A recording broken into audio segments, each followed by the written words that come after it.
Welcome to the Simply His Coffee Shop. Today we have a couple of very special guests in studio, but before I introduce them, let me introduce our topic of discussion today because I feel like it's such an important conversation that a lot of people don't have because it's uncomfortable or it makes them sad and upset or they don't even know how to respond. But we're going to be talking about grief today, and everybody up here on panel today has felt it immensely, especially in the last couple of years. And it's such a hard topic to even talk about, but I felt like we really need to because so many people are grieving and there's different types of grief. You know, maybe you have had a miscarriage, maybe you have lost a parent, maybe you have lost a sibling, maybe you have lost your grandma or your grandpa that you were close to, or an aunt or an uncle. So there are so many types of grief, and people grieve differently, and no one person grieves exactly the same way. And so that's part of what we're going to be talking about. So today we have my husband, Joe. Hey, Catherine. We have Mom, of course. And then our very special guest today is Vicki Anderson. Yes. Yay. All right. So happy to have you. Thank you. About time, Vicki. I know. We've been needing to have her on the show for quite a while. It just hasn't worked out. But for this conversation, because you have walked your own grief journey and you have helped us immensely, and I know you've been a really great friend to Joe and talked to him through some of his grief and stuff. That's the understatement of the century. I want to jump in really quick for context. If you're unfamiliar with Vicki's work, she's written some fabulous books. Yeah. The one that we featured on Skywatch about a year ago is They Only Come Out at Night, talking about spiritual darkness, people that are having night terrors, nightmares. They feel suppressed at night. They feel like something's pushing them down, or they wake up devoid of sleep and they're having, sleep paralysis events. And just a fabulous book that puts, that dilemma that people deal with in the psychological construct as well as maybe the metaphysical and also the straight up scientific and physical side effects of what some of that might be through the lens of the Bible. But before you say anything, I need to share this with the world. For those that have followed my ministerial career, I want you to know, so put this on record. You can share this all over social media. Vicki is one of my personal dear friends and one of a very short list of just, let's say, including family. I won't number it because then people will feel excluded if they watch this. Wait, I didn't make the cut. I didn't make the cut. Vicki is on a very, very short list of people that I will call when making big decisions or when confronted by avalanche of emotions or the need to decompress. And I've said to her a million times, these texts that she sends me or moments on the phone where she's praying with our whole family through something almost could all belong on a T-shirt or could be its own sermon.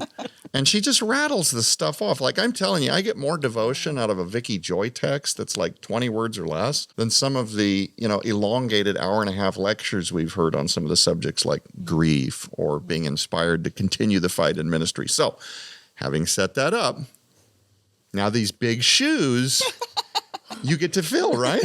Uh-oh. No, I wanted that on the record. No, we love Vicki. I mean, Absolutely. And her dad, Jeff, who's in studio today. These are people I consider mentors and dear friends. Absolutely. They've meant a lot. So, definitely thank you from me because I know your conversations with Joe has really helped walking through his grief with losing his dad, and you lost your mom. Yes. So you know firsthand what that walk looks like. How long ago did you lose your mom? It's been 11 years, and there's days where it feels like 6 months, and there's days where it feels like 100 years ago. It's very strange how grief works. Amazing. Yes. Yeah. Amazing way of putting that. Absolutely. And like I said in our opener, everyone grieves differently. And we were kind of talking before we started recording and stuff, and how people sometimes tell you, what, you're not over your grief yet? Aren't you past that yet? And I think that's like the big elephant in the room to a degree of like, well, why would you tell somebody that's going through grief what their time frame on grieving even is? That doesn't make any sense to me. Have you experienced that? I have. It's this inadvertent almost shaming. And I don't want to psychoanalyze people too much, but I always got the impression, because we have aspects of personality, Of more course. amongst the older generations, meaning myself and older, where there's almost this fear of getting in touch with our own emotions. We have to have this poker face. And so it's almost like we become threatened when someone comes into our space and we might have to be real. And I do remember it was 3 Sundays after my mom had passed. So she hadn't even been gone a month. I was living on the East Coast because I had a job out there at the time. And so I had flown back home from the funeral. And it was my 3rd Sunday back after having lost my mom.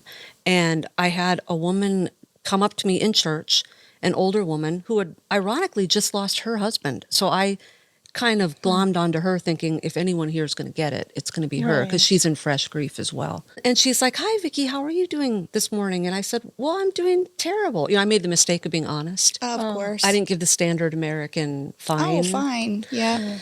And so I said, "Well, I'm doing terrible." And she was genuinely taken aback, and she goes, "What's wrong?" And I said, "Well, my mom just died." And I was expecting that would trigger her own storehouse of grief. And, she had just buried her husband. And this woman was, probably in her 80s. She was like a sage. I was looking for like sage biblical wisdom out of this woman from church. And she just gave me that like panicked look, like, "Get me out of here," and said, "Well, keep on trucking." And, Wow. and I just thought, well, wow.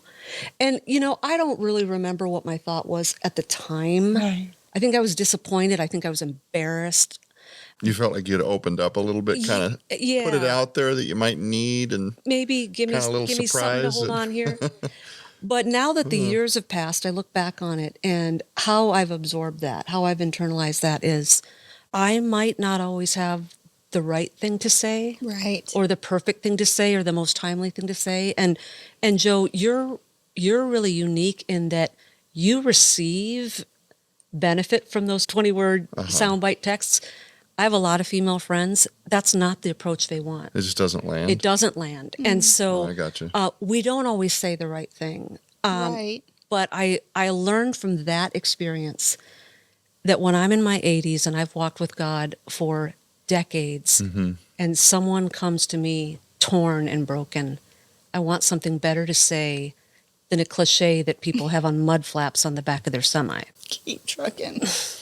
Well, I don't know if that's part of the Genesis origin story, this moment with this woman from your church, as to why you've put so much thought into being ready to help somebody that's dealing with grief. I don't know if that's part of it. It Maybe has. God used that. I mean, I could say similar things about some of the disappointment I've had in moments where I thought I was going to absorb and receive great moments of profound wisdom, and God later was like, "No, you're the one that has to go surrogate this.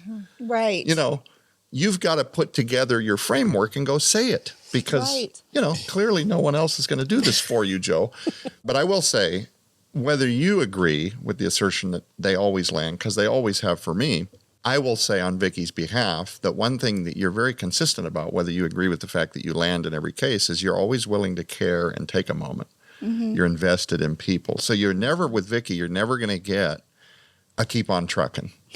Even if it's just, "Joe, I don't know how to process that, but let's talk." And I've been on the phone, Vicki, it's like 11 o'clock and now it's midnight and I'm still in a conference call with her and her dad. We're sorting out some problem of the world. And I don't always hang up feeling like I got the answer, but man, it mattered that I had 2 loving people from the body of Christ. No offense to my own family, but sometimes it's wonderful to have somebody outside of your outside. echo Absolutely. chamber. Yep. I get that. Or how about this? Like, my wife hears it 100 times. She's spent with it. She loves me. So if I bring it again, she's going to try again. But we've kind of done what her and I are going to do about something. To get a person outside of that sphere to kind of confirm or present a new thought. Or again, just to be a good listener. Right. So, Mom, you're like the bedrock. I mean, the matriarch of our ministry and of our family. And I can't tell you, there has been no benefit to me having lost my dad a year ago, a little over a year ago at the time of this recording. But I will tell you that it has made me see your Facebook posts through a different light. When we had Dad, I would see your posts and maybe almost take for granted that they're just going to continue every day to be my mom and her silly little Facebook posts or her happy little thoughts for the day, whatever. Now I'm telling you, they will come up on my feed and I will think, I'm so thankful that my mom is still here. It's like I can't imagine you don't know what I mean when it comes to Jeff. I do know what you mean. And That's her dad. And by the the way. opposite of that, and I do think this is common as well, because Satan loves to torment. And what happened to me after I lost my mom, which was a profound loss, is at the same time that there was a greater clinging to and a greater appreciation for and a deeper relationship with Dad that was developing, there also was this terror. How much longer do I have with him? When's he going to leave? And I'm telling you, this is how it gripped me. Because when you're in grief and you're, when we give into fear, it can snowball. And there would be times where I would literally, numerous times, where I would wake up in the middle of the night and I would run into his room and check his breathing. Because I was so scared that it was going to be a double whammy, Right. And we have to understand that in the wake of grief, we're so distracted with the survival aspects of it. And for me, the emotional aspect too, because I'm not really a super hyper accelerated emotional person. And there was so much emotion coming out of me in grief that it sort of exhausted me. And I was sort of had this like self-shame. I would perceiving how I was acting and I would be like trying to, modify my own behavior to look more presentable because I Right. thought I was acting like this crazy person. We often overlook that is a ripe time for Satan to come in, where wherever our weakness was prior to that grief, whether it's anxiety or if we're prone towards depression, if we're prone toward, that's where he's going to come in, and you're going to be so distracted with like the dumpster fire in front of you, Right. that you're not even seeing this little back door he's coming in. And all of a sudden your anxiety's through the roof, or Yeah. your shame is through the roof, or all of a sudden you're paranoid about, your relationships. And we just have to be so alert and sober-minded during the grief period. And a lot of us just don't have enough energy left over to be minding the storefront at that point. Well, and that's where it's so nice, though, to have people in your community or in your group that can surround you and kind of help you through that. And so, like having somebody like you and your dad that he can call and say, "Hey, this is what I'm feeling right now," because sometimes it's hard to talk to your spouse or to your own family because they're going through the same thing, so you don't want to then re-bring them down and into your own pain. So having somebody that is outside your circle, so to speak, but knows what you're going through, to say, "Hey, we know exactly what you're going through. It's all normal. It's okay. All of your feelings are legitimate. And here, let me walk beside you. Let me help pray for you. Let me help hold your arms up." I always kind of acclaim it to the Moses when Moses is holding his arms up. Right. And then he gets tired, so he has people help hold his arms up. It's the same type of a situation, that you need people in your life that can help hold you up when you don't have the strength or you're so tired to get through that. To win that battle. Yes. So we're trying to do that too with people that are in our circle now that they've just recently lost their husband, so we're like, we understand. Yeah. We went through all of that. So it's okay to be angry. It's okay to cry and scream and have a temper tantrum if you need to. That's all okay. It's all normal. And everything that you're going through, we understand. So it's not going to surprise us, So it's interesting how what you go through helps impact those around you. And then you can actually speak to them in a way that you may not have been able to speak to them before. I think, too, I'd be so curious what any of you think about this, too, because the very first big loss I had after my mom, I have a very dear friend who lost her 26-year-old son. So this was kind of my first chance to test and see what worked for me might work for someone else, and realize that nothing that works for me work for someone else. Yeah. There's such a temptation to micromanage other people's grief. Yeah. Because we kind of feel like we're either trying to get them to stop grieving because we're uncomfortable with it, or they're not handling it the way we want to handle it. So then there's all of this angst. And like, I'll give you one example. I have a friend who lost her father, and it's years later and she's still in grief, and dad got remarried rather immediately. And so there was tons of emotion and conflict now because dad's not handling his grief the way I expected him to. And so this is another just very unexpected thing where we try to micromanage the grief of the people around us, and for some reason we're somewhat off-put when someone is deeply grieving the same person we've lost, but they're not doing it right. Right. Well, and that's, I think, a conversation that a lot of people don't have. And that's why I thought this would be such a good conversation to have because, you know, depending on who they've lost or how they lost them or who knows. Because even like when we had our miscarriage and stuff, you know, people were trying to tell me how to grieve or how long you're allowed to grieve or you can only grieve for this long, but then we don't want to hear about it anymore. So people get uncomfortable, you know, with talking about stuff like that. And with all of the grief that we've gone through, that's kind of one of the things that I've learned and just observing is that you can't, one, tell people how to grieve. Everybody's going to grieve differently. The length of the grief is going to completely change depending on who is grieving and things. And so it's like there's no one right way to grieve. Yes, you do have to continue to move forward with your life and with your walk with Christ, but that doesn't mean that your pain is ever going to end. You know, we miss Dad as much today as we did the day that we lost him, and I know you feel that same way about your mom. So it's a process. You have to keep moving forward, yes, but you're allowed to have your emotions about it, and people, I think, need to start learning that on how to approach people that are grieving or still, even if it has been a long time. Because I know that when Joe's like made posts, I miss my dad, even though it's been a year later, so many people that have lost a parent or a loved one, they do get it. And that's what they say is like, we understand it's been 20 years since I lost my dad and I still miss him today. And I wish I could have a conversation with him. So grief doesn't go away just because people aren't talking about it. Doesn't mean that they're not still feeling it. Well, and it doesn't have to be just that you've lost someone.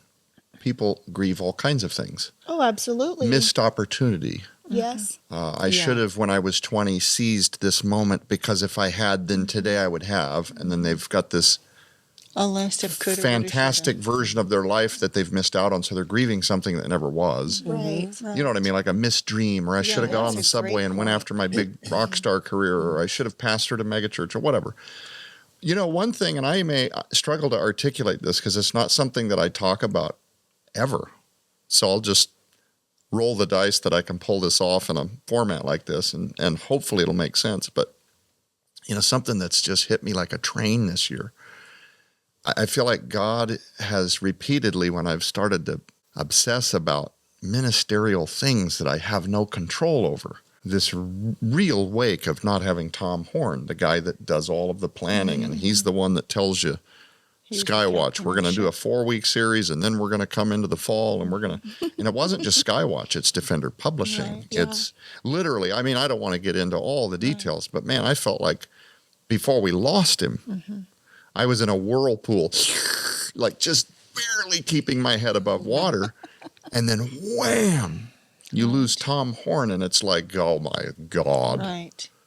you've got to show up and carry some of this. And you have tons of questions about the validity or the survival or whatever. Yeah. And, you know, and I feel like one of the things that's hit me this year, as I have felt like so much is at stake, is God has kind of continued to interrupt my prayers when I've worried about things. Because I've even said, God, you know, I felt like he said, do you not have faith in me? What is your worst case fear? And it'd be to lose this or for this not to make it or for this to be. And because it's all God's and most of it doesn't belong to me anyway. This is not my own financial destiny. I mean, Skywatch TV is a non-for-profit. This is not Joe Horn raising his wealth. This is trying to keep ministry moving. Like, you see what I'm saying? Yes. It's not my piggy bank. This is a ministry. Right. It's almost like God has said two things. One, do you not have faith in me? I own all this. Right. You can't earn it or deserve it or do it. Like, you give me your best and the outcome is mine. Right. So stop losing sleep over all this stuff. And that's harder to do than it is to sit here and say. Especially for someone like you. But no, especially because, I was raised by Tom Horn, and it was always, no, listen, this was a running theme. It was always, God will open doors, but he would say, don't be the guy that's sitting on the rooftop waiting while the flood waters rise, waiting for your escape hatch. Go do something. Exactly. So it's like grained into my DNA. Like, if you're not working, God expects you to strategize. He expects you to put on your thinking cap. He wants you to show up, grab the shovel, dig a hole, do something. Right. Exactly. So I can't lay down and just, not show up for these ministries and feel like I'm phoning it in because God's in control. You understand what I'm saying? But there's one more part of this, and that is, what are you afraid of losing? You have these finite attachments. Now, this is, I'm going to be very careful with this because there's a part of grieving that's absolutely legitimate. But like, if we really have a faith that we know where Tom Horn is after, 60 plus years of ministry, what have I lost apart from my temporal companion and champion in this life? He's in a much better place. He's not down here in agony like he was physically for decades, right? What are you afraid? What are you afraid? And it's because people build up this construct. Well, I want to hit 30 and I want to have this much money saved up. I want my kids to be able to go to college. By the time I hit 50s, we're going into kind of the early golden years. I want to have a little house, a little white picket fence. We create these dreams, right, that have yet to be fulfilled, and we set our sights on them and we push for them. Right. And if something threatens that, our retirement or that last 20 years of sitting and watching Andy Griffith on the couch as we watch our grandchildren. There's nothing evil about wanting all the wonderful seasons that this life can offer. But what I'm getting at is when that becomes threatened, we panic, man. You understand what I'm saying? Like, we panic big time. Something's threatening the longevity of my life. Something's threatening an outcome. Something's tormenting my ability to make sure I've got enough money put away. And I guess it's just like the biggest simplification ever to say, do you have faith in me? If you're doing everything you can, then let me own the outcome. And don't be in love with this world. Don't be in love with this temporal, pin-headed, finite little burp on the radar. You're not even at home here. You're never going to be comfortable here. You're never going to have what you want here. Right. This place can just be awful a lot. Set your sight past what's going on. And take serenity and just closing your eyes and say, Father, sometime very soon I'm going to reunite with these people that I miss. I'm not going to be in pain anymore. I'm not going to be worried about presidential elections or the health of my children anymore. I'm going to be with you and forever.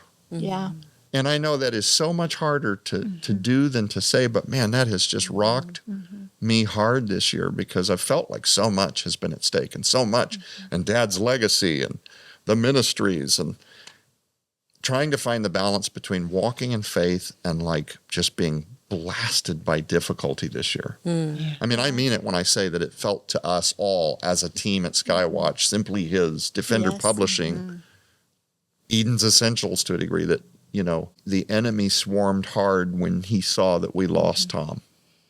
Mom, it's been ridiculous. I know. Losing insurance right at the beginning of our Whispering Ponies Ranch camp. The thing that is the heartbeat of why we run a TV program is to make people aware of what's going on at the border and children and the need to intervene for those that have been sex trafficked, etc. This is what we do. Right. And to have that arbitrarily snuffed out by an insurance company. If you had told me a year ago, no, it's not going to be that donors don't show up. It's not going to be that you have a bunch of staff exodus the ministry and leave because they've lost vision for the kids. It's not going to be because Royal Family Kids Group or Teen Reach have flaked out and given up and thrown in the towel. No. What's going to hit you that you're not going to see coming is you're going to be ready for your season. You're going to be pre-training, cleaning the grounds, pre-inspecting, certifying your ropes course. And then wham, Your insurance is going to show up at the last minute before you've even got time to pivot meaningfully in the middle of your send a kid to camp shows and cancel your policy. Right. What? I know. Like, and that's just one of like so many things I don't even want to talk about on camera. And you guys know why. Yes. It creates kind of a Me Too movement. You know, Luciferian people that absolutely hate what we do hear a good idea and jump on the wagon. Oh, they figured out, hey, they've admitted this really hurts them. Let me do that. Right? Anyway, I don't know if I'm making any sense, but going back to probably the most meaningful part of what I was trying to get off my chest is just falling in love with this life and then being terrified and guarding of it and jealous of it. Right. As opposed to just tried like crazy to be resigned to the fact that there's going to be some beautiful moments here. But that's not what this is, man. You're going to die. I'm going to die in our flesh. All of your children, finite, numbered days. Yeah. This place isn't it, man. Yeah. You've got a little burp on the radar to do everything you can for kingdom work. You leave it all in the ring, as my dad and I have always said. Leave it all in the ring. Right. Yep. Go in, go for battle. And he did. Go Braveheart. William Wallace in a battlefield. Take on the casualties. Keep fighting. And when it's done, you just hope that you hear those words, my good and faithful servant, enter in. Right. I'm really glad that you brought that up because I think the hugest struggle of my faith, the battle that came through the grief, the spotlight that was turned in on me was the issue of control. We all say theologically that we believe God is sovereign and we want his will and not my will, but yours be done. But death is the one thing, it's a final answer. No is no. When they're in a coffin, they're probably not going to be the second Lazarus, right? It's a final answer. There's no amount of praying or bargaining or fasting that we're going to do to talk about. It's his final answer. Right. And I had a much longer goodbye. I had a 5-year goodbye. My mom got diagnosed. We knew where it was headed.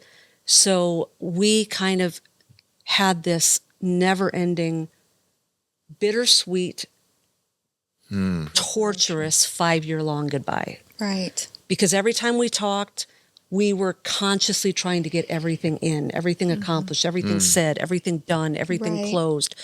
And I remember one time we were living in different states and I'm on the phone and I'm freaking out. And I finally, just in a whirlwind of emotion, said, everything's out of control. And my mom, who was the one dying, she was the one, facing all of that, just very quietly on the other side of the phone said, everything is under control, just not yours. And that was a profoundly humbling statement for me because when you spend your whole life and you're young, at this time, I was, I think still in my 30s, you're young, you're strong, you can fix everything.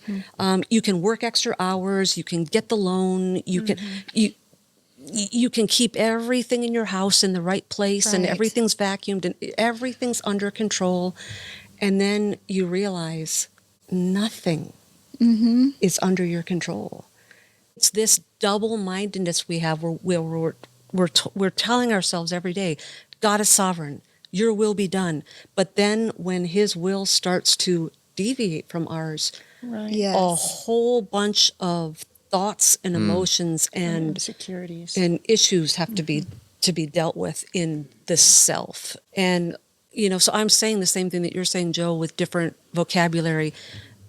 That's where we determine the veracity of our faith. Though he slay me, I will trust him still. Right. And that doesn't mean we can't freak out when he slays us. We can't cry. We can't sob. We can't go to him with gut-wrenching prayers. But when we cling to him in those moments, instead of like, okay, you abandoned me, so I'm going to just kind of do my own thing now. And here's the double-edged sword of it. It's a difficult identity crisis to go through.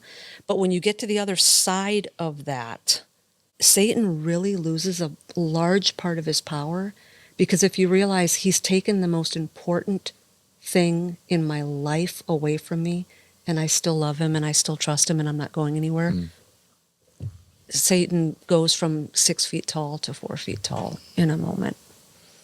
That's such a great analogy, I think, on this whole conversation, that Satan doesn't have any power over that if we can get through that season of life.